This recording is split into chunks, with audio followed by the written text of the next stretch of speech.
네, 안녕하세요. 여기는 제주살롱이고요. 공지했던 대로 오늘 2022년 2월달 이달의 책을 소개하려고 합니다.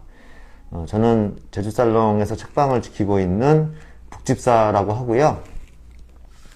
오늘 몇 권을 소개를 해볼게요. 오늘은 조금 책을 저번 달보다는 한 권 더 가져왔는데요. 3권 정도 소개를 해드릴 예정이에요. 일단 책부터 먼저 소개를 드리자면 이렇게 3권입니다. 3권이고요. 이 책은 파스칼 브리크네르라는 프랑스의 철학자가 쓴 책이고요. 아직 오지 않은 날들을 위하여 라는 책이고요. 그리고 두 번째로는 국내 도서인데 박종호 작가라는 분이 쓴 예술은 언제 슬퍼하는가 라는 책이에요. 그리고 세 번째로는 크리스티앙 보뱅이라는 그 프랑스의 시인이자 에세이스트입니다. 최근에 출간된 책인데요. 작은 파티 드레스라는 책이에요. 이렇게 3권을 선정을 했고요. 저번 달에도 말씀드렸지만 책의 출간일과는 상관없이 제가 이제 한 달 동안 2월달 한 달 동안 읽었던 책 중에서 이제 개인적으로 인상 깊었던 책, 그리고 나눠서 읽고 싶다라는 생각이 드는, 추천하고 싶은 책을 골라왔어요. 3권을 골라왔습니다. 한 권씩 소개를 해볼게요. 말씀드렸던 첫 번째 책, 아직 오지 않은 날들을 위하여, 파스칼 브리크네르라는 분이 쓴 책인데요. 이 책은 나이 들어가는 어떤 그 시간들에 대한 책, 그리고 남은 인생을 잘 살아가기 위한 책, 그렇게 간단하게 소개를 할 수 있을 것 같아요. 저희가 100세 시대 이런 말들이 나온 지 좀 시간이 됐고, 그래서 살아갈 날이 예전보다는 생각보다 길어졌는데, 그래서 남아있는 날을 우리가 어떻게 하면 잘 살아갈까라는 것에 대해서 많이들 고민들을 하실 거예요. 저도 그렇지만 노후를 위해서 우리가 뭐 연금을 들거나 뭐 이런 어떤 금전적인 부분도 준비를 하겠지만, 사실은 그보다는 또 어떻게 삶을 우리가 노년을 좀 더 생기 있게 또 활기 있게 나의 삶을 살아갈 것인가에 대한 어떤 고민들이 있을 거라고 생각해요. 근데 그런 것에 대한 책이고요. 일단 저자 소개를 먼저 해볼게요. 파스칼 브리크네르는 사실 그 프랑스에서는 좀 꽤 많이 잘 알려진 그런 지성인 철학자이자 소설가로 알려져 있고요. 프랑스를 대표하는 세계적 지성으로 손꼽힌다. 프랑스 4대 문학상 중 르노도상과 메디치상을 수상을 했고, 몽테뉴상, 듀메닐상 등 유수의 문학상을 석권한 분이신데요. 이런 분이 이제 노년에 대해서 이렇게 쓴 책인데, 이 책은 그래서 변화한 삶의 조건에 발맞추어 현 시대에 걸맞게 새롭게 나이 드는 법을 전한다. 나이가 들었으면 포기하라는 건 이제 옛말이다. 여전히 한창인 당신을 위하여 생의 마지막 날까지 자신의 힘을 시험하라며 등을 떠미는 가능성의 이야기에 귀 기울여보자. 이런 나이 들어감에 대한 책인데, 나이 들어서 우리가 이제 해오던 일들을 접게 되면서 이런저런 것들을 포기하고 그냥 여생을 뭐 이렇게 즐긴다, 이렇게 표현하기에는 우리가 남아있는 시간들이 꽤 많잖아요. 그렇기 때문에 그저 이렇게 늙어가면서 이렇게 젊었을 때 누렸던 것들을 하나둘씩 포기해 가기에는 우리가 살아갈 날들이 많이 남았고, 그렇게 살아가고 싶지도 않고, 특히나 요즘은 이제 나이가 크게 의미가 없는 그런 시대에 접어들었기 때문에, 아마 이제 나이 들어감에 대한 것이나 노년을 준비하는 것에 대한 어떤 책들이 꽤 많이 나오고 있는데, 그런 책들 중에서 아주 손꼽을 만한 책이 아닌가. 그리고 이제 철학자가 삶에 대해서 관조하면서 쓴 책이기 때문에 굳이 또 어떤 나이 들어감이라는 어떤 주제뿐만이 아니라 삶을 살아가는, 어떻게 하면 내가 살아있는 삶을 살 수 있을 것인가에 대한 여러 측면에서 통찰을 제공하는 책이기도 해요. 서문을 조금 보면서 책에 대해서 소개해 볼까 해요. 이 책이 특별히 굉장히 좋은 문장들이 많아요. 이렇게 따로 메모할 만한 문장. 저도 이제 하루에 한 번씩 오늘의 문장 이런 거 소개하곤 하는데, 그 오늘의 문장이 소개할 만한 이렇게 정리된 문구들이 굉장히 많이 나온 책입니다. 철학자답게. 그래서 제가 이제 책을 읽으면서도 굉장히 줄을 많이 쳤는데요. 뭐 이런 식으로 줄을 치다가 보니까 계속 줄을 치게 되더라고요. 그런 책입니다. 그래서 곱씹으면서 이렇게 찬찬히 읽기에 너무 좋은 책이고요.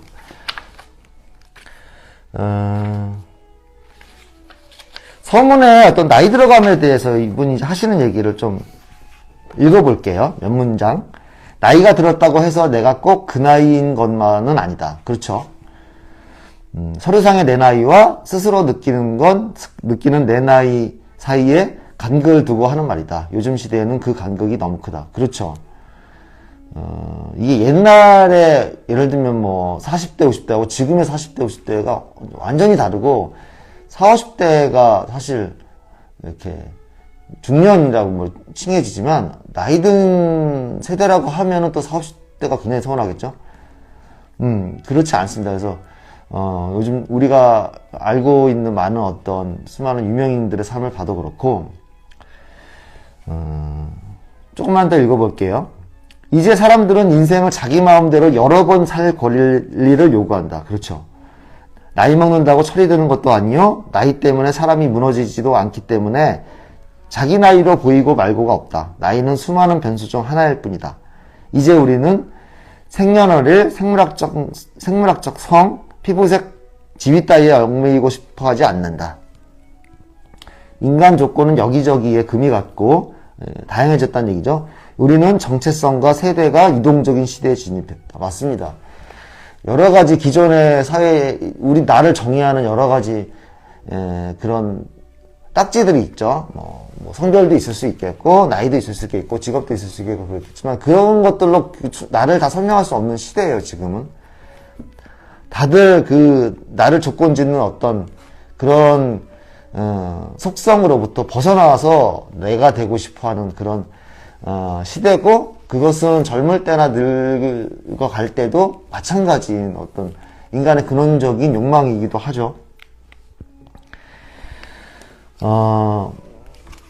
이 책에 대한 서문에서 이 책에 대해서 말하고 싶은 바를 요약해 놓은 문장을 볼게요. 오래 살고 싶은가? 치열하게 살고 싶은가? 다시 시작할 것인가? 방향을 꺾을 것인가? 이게 많이 고민되죠, 정말. 나이가 조금씩 들어가면서 더 많이 고민되는 주제들이에요, 정말. 저도 그랬었고요. 존재의 피로와 황혼의 우울을 피하려면 어떻게 해야 할까? 네.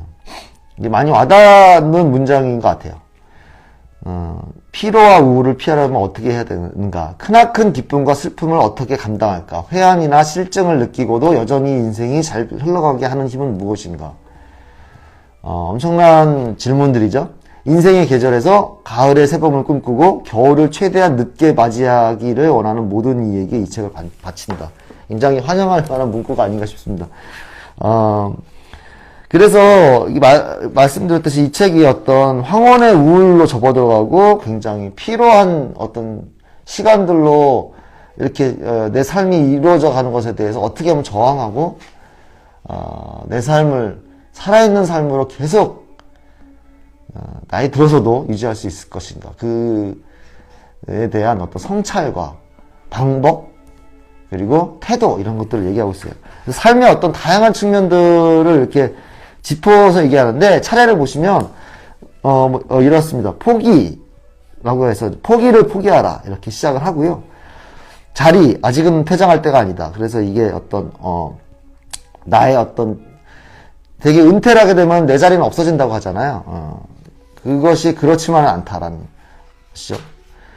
은퇴를 한 이후에서 내 자리를 만들어 나가는 어떤 그 삶에 대하여. 그리고 루틴, 시시한 일상이 우리를 구한다. 이 챕터는 저도 아주 굉장히 공감하면서 봤던 챕터입니다. 루틴이란 게 정말 중요해요. 인생은 습관의 축적이 아닌가라고 저도 생각하거든요. 조금씩 천천히 나의 인생을 만들어 나가는 것에 대한 얘기고요. 시간 당장 죽을 듯이 영원히 죽지 않을 듯이. 욕망, 아직도 이러고 삽니다. 이 욕망에 대한 얘기도 굉장히 인상 깊었고요. 사랑, 빠질 수 없는 주제죠. 그리고 기회, 한계, 죽음, 그럼에도 불구하고 이 죽음이라는 주제는 최근에 이제 어떤 늙어감에 대한 것과 마찬가지로 가치에서 되게 많이 이제 회자가 되는 주제인데, 그럼에도 불구하고라는 부제가 굉장히 저는 마음에 듭니다.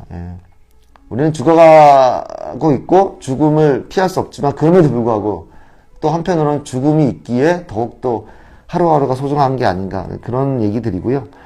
영원 이렇게 하고, 그리고 마지막으로 이제 에필로그에 사랑하고 찬양하고 섬기라, 이렇게 끝을 맺고 있어요.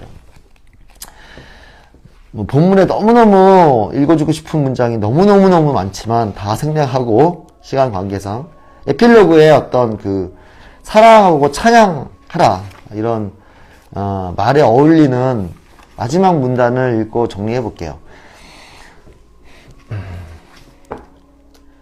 오래 산다는 것은 많은 일을 먼저 보내는 것이라고 괴테가 말했다. 우리에게 허락된 것은 찰나의 영혼뿐이다. 살아가는 동안, 창조하는 동안 우리는 불멸이다. 생이 언젠가 우리를 떠나는 것을 받아들일 수 있을 만큼, 다음 세대에게 희열을 넘겨줄 수 있을 만큼 그렇게 충분히 생을 사랑해야만 한다. 그리고 마지막 문장. 매일 아침 받은 바에 감사하면서 입 밖으로 소리내어 고맙습니다 라고 말하자. 이게 좀 힘든 일이에요. 사실 말은 쉽지만 굉장히 힘든 일이죠. 매일 아침 일어나서 출근해야 되는데, 뭘 해야 되는데, 어딜 가야 되는데, 이런데 이제 고맙습니다 이렇게 하면서 일어나는 일은 어렵지만 그럼에도 불구하고 이 주어진 우리의 생이 당연하지 않다는 것을 되뇌이면서 당연히 받았어야 했던 것은 하나도 없었다. 이 터무니없는 은총이 감사하다. 라는 굉장히 거룩한 말로 책을 마무리하고 있어요. 이분은, 이 파스칼 브리크네르라는 분은 이 책 이전에, 이게 최근에 나온 책인데요. 이 책 이전에 이 순진함의 유혹이라는 책으로 굉장히 유명하신 분이에요.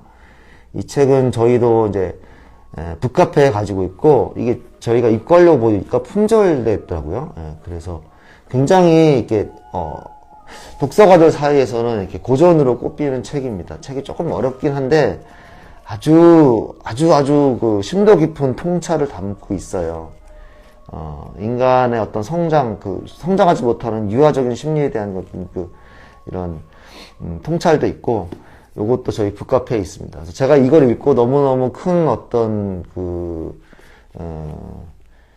인상을 받아서 이 책도 이제 읽어봤는데, 역시나 내공이 아주 깊은 책이고, 저희 서점에 한번 오셨던 그 인문학자이자 작가이신 그 정지우 작가님이 추천해 주셨던 책이기도 합니다. 네, 저희가 이 영상은 그 인스타 피드에 나중에 다 끝나면 올려놓을 거예요. 그때 또 다시 보기를 보실 수 있으니까요. 라이브에 참여하신 분들은 혹시나 질문 있으시면 제가 중간중간에 가끔씩 볼 거니까 질문해 주셔도 되긴 합니다. 그러면 계속 이어서 해볼게요. 그리고 이 책은 박정호라는 분이 쓴 예술은 언제 슬퍼하는가라는 책인데, 이 책을 보시면 아시겠지만 책이 이제 표지에서부터 벌써 이제 그 아우라를 풍기는데, 검은 디자인에 책에 잘 쓰지 않는 색깔인데 검은색에 파란색 눈물 한 방울이 이렇게 떨어지는 책의 제목도 예술은 언제 슬퍼하는가, 예술은 언제 기뻐하는가였으면 좋았겠지만, 네, 슬퍼하는가라는 제목에. 이 책은 제가 저희 서점에, 저희 이제 숙소에 자주 오시는 어떤 단골 손님이 계세요. VIP 손님이 계시는데 그분의 추천으로 읽게 됐는데 출간된 지는 좀 됐습니다. 그래서 추천해줘서 이렇게 읽어야지 하고 미뤄두고 있다가 어떤 시간이 나서 읽어봤는데 너무너무 좋아서, 이거는 글쎄요, 저 혼자 읽기에도 좋지만, 조금 세상에 이 책을 알리고 싶다, 라든가, 아니면은, 사람들이 좀 더 많이 읽었으면 좋겠다, 이런 심정이 든 책이에요. 사람들이 많이 읽어줬으면 좋겠다라는 마음이 드는, 특히나 이거 쓰신 분의 어떤 절절한 어떤 그 열정 같은 게 느껴져서, 소개를 하는 책입니다. 저자를 일단 보면, 풍월당 대표 이렇게 시작을 해요. 풍월당이라고 혹시 아시나요? 풍월당이라고 이제 클래식 쪽의 어떤 음반들을 이렇게 판매하기도 하고요. 클래식과 관련된 어떤 강의나 이런 것들을 진행하는 아카데미도 운영을 하고 있는, 그리고 그쪽 관련한 이제 책도 출간하고요. 그래서 어떤 그 음반 판매를 하기도 하고, 또 강연도 하고, 도서도 판매하는 그런 또 문화 공간을 운영하시고 있는 분이에요. 그리고 오페라 평론가기도 하고요. 이제 이 책이 오페라에 대한 얘기가 많이 쓸려 있습니다. 문화예술 칼럼니스트, 정신과 전문의,